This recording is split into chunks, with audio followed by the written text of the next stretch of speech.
Sobat Sesi, kembali lagi di sesi podcast. Hari ini kami akan hangout sambil membahas komplek yang paling panas, yaitu fondasi kuat di Sumatera Barat, Perang Padri.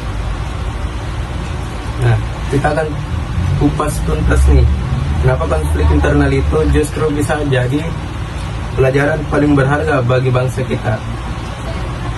Jadi hari ini kami sudah bersama dua sejarawan, yaitu Putri dengan Zakwan. Hai. Jadi kita berdua senang sekali bisa podcast bareng kalian. Dan kita bakal bahas tentang Perang Padri. Oke guys, seperti yang kita tahu, Perang Padri itu mulai dari 1803 sampai 1808. Hampir saja 35 tahun loh. Jadi coba deh ceritain bagaimana berantemnya ini, karena apa sih, dan masalah utamanya itu di mana? jadi kita mulai dari masalah yang paling dasar nah. Yes. Nah, jadi awalnya ini Perang Padri itu perang saudara, Ji. Perang antara kaum Padri dan kaum adat. Jadi musuh awalnya itu nggak langsung Belanda. Yes. Dan kenapa ulama dan bangsawan bisa berantem sampai sebesar itu?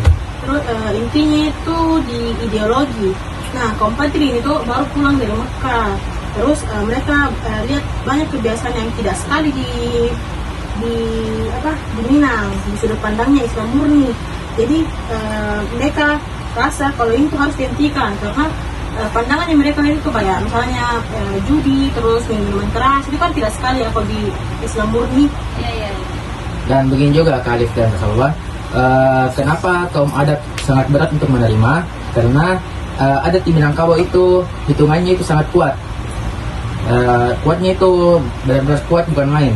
Terus mereka merasa bahwa kami ini Islam, tapi tradisi nenek moyang ini legasi yang harus dijaga. Jadi ini bukan sekedar beda pendapat, ini kelas antara identitas agama baru yang kaku melawan identitas budaya lama yang lentur. Nah, terus kaum Padri itu dipimpin juga oleh tokoh-tokoh hebat. Yang paling terkenal itu Tuanku Imam Bonjol. Semuanya pasti sudah tahu toh siapa itu. Nah, terus kaum Padri ini bergerak dengan cepat, sedang menekan kaum adat. Nah, jadi akhirnya ini kaum adat panik nih.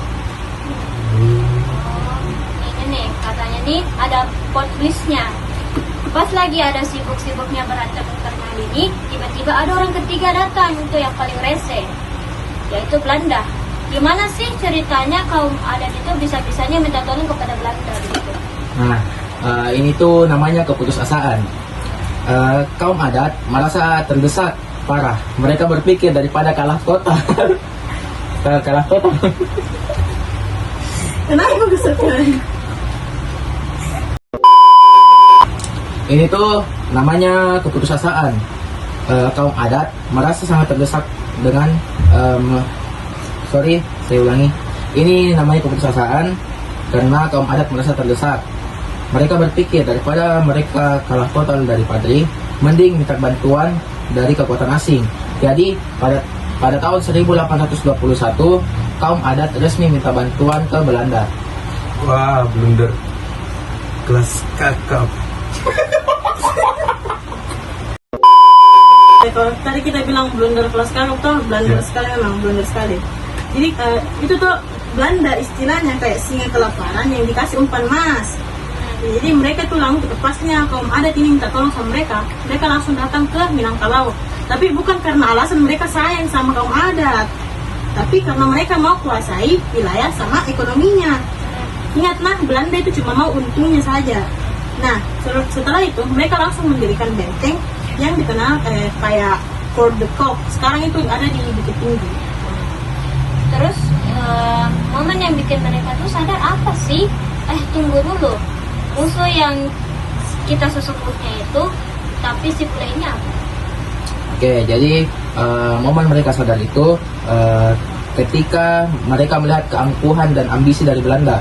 Ketika Belanda mulai menerapkan kekuasaan permanen, baik Padri maupun adat merasa tanah mereka direbut. Ini yang keren, mereka akhirnya rujuk atau mereka kembali bersatu. Ya, betul. Jadi karena adanya rujukan ini melahirkan filosofi legendaris dia mengakhiri konflik internalnya mereka. Ada tuh dibilang adat bersandi syarat, syarat bersandi kitabullah, yang artinya adat harus berlandaskan syariat dan syariat berlandaskan Al-Quran. Ini nih konsolidasi politik dan spiritual paling penting di Minangkabau. Lalu setelahnya bersatu itu perlawanan yang lebih kuat dipimpin oleh Tuanku Iman Bonjol kan.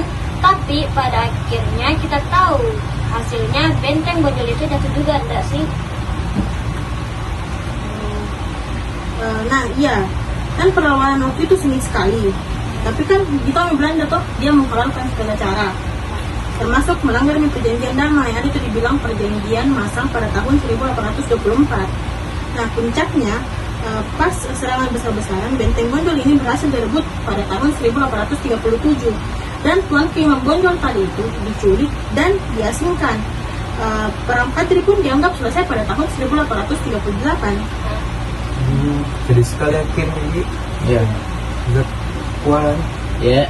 apa sih pelajaran terpenting buat kita sekarang Oke, dari jadi kisah perang Padri ini? Oke, baik. Jadi pelajaran terpentingnya itu ada dua yang bisa kita ambil.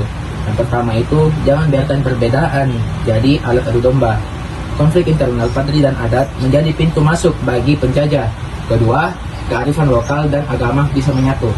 Semboyan adat Basandi syarat itu adalah bukti bahwa kita bisa menemukan titik temu antara tradisi dan keyakinan.